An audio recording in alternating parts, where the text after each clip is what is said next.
You know, in quality systems, we're all about control, precision, getting things right. But what if the single biggest threat to everything you've built isn't a bad piece of equipment, but a single phrase? Today, we're going to talk about the one sentence that can quietly and completely undermine an entire organization. And there it is. We've always done it this way. I mean, it sounds so harmless, doesn't it? It sounds safe, even a little comforting. But let me tell you, that phrase is a giant flashing red flag. It's the sound of a door slamming shut on getting better, on innovating, and yeah, ultimately, on being safe. This is the big idea we're going to unpack. See, this isn't really about the words themselves. It's what's behind them. It's a mindset of stagnation. It's a culture that basically says, we'd rather stick with old habits than look at new evidence. It's valuing comfort over real progress. And that mindset, that invisible poison, is where some of the biggest system failures begin. So what kind of damage does this really do? Well, for starters, it creates these huge organizational blind spots. You literally can't see the risks that are growing right under your nose. It also lets habits completely take the place of evidence, meaning you're just running on autopilot instead of looking at the data. And of course, that means you're totally unprepared for new risks that pop up, and you start falling behind on regulations that are always changing. In a world that moves this fast, just standing still is the same thing as going backward. All of this stagnation leads to a really interesting concept called system drift. And I love this term because it perfectly describes what happens. It's not a sudden breakdown. It's this slow, quiet slide into chaos. Think of it like a boat that's just a tiny bit off course. At first, you don't notice, but over time, that one-time workaround becomes the new normal. That temporary fix, well, it's not so temporary anymore. And before you know it, your whole system has drifted miles away from where it was supposed to be. So how does this drift actually play out? It's kind of a sneaky four-step process. It all starts with a seemingly innocent workaround for some small problem. No big deal, right? But then, that workaround becomes normalized. It's just how we do things around here. Once that happens, the original problem doesn't seem so urgent anymore. We've got a fix for it. And that's the final step.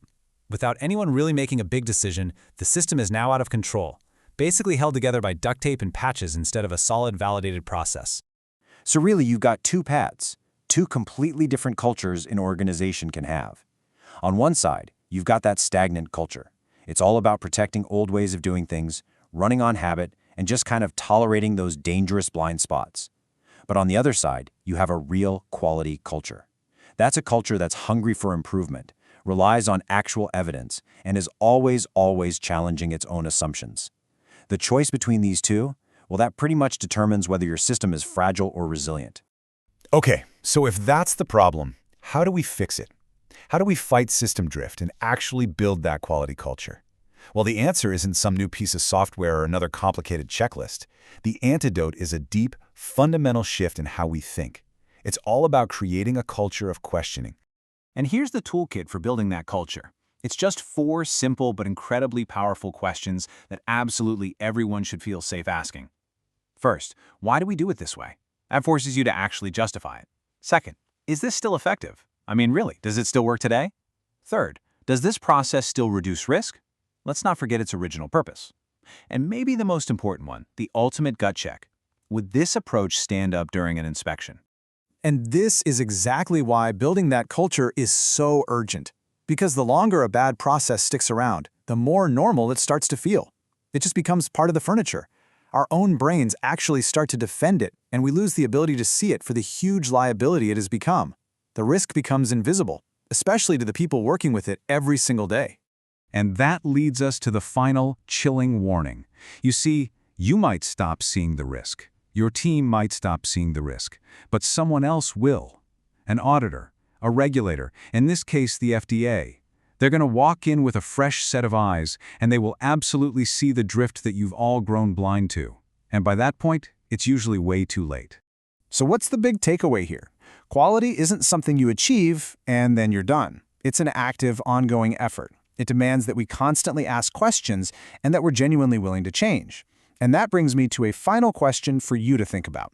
In your own work, in your own organization, what's one outdated practice that's only justified by the phrase, "we've always done it this way," that really needs a fresh look?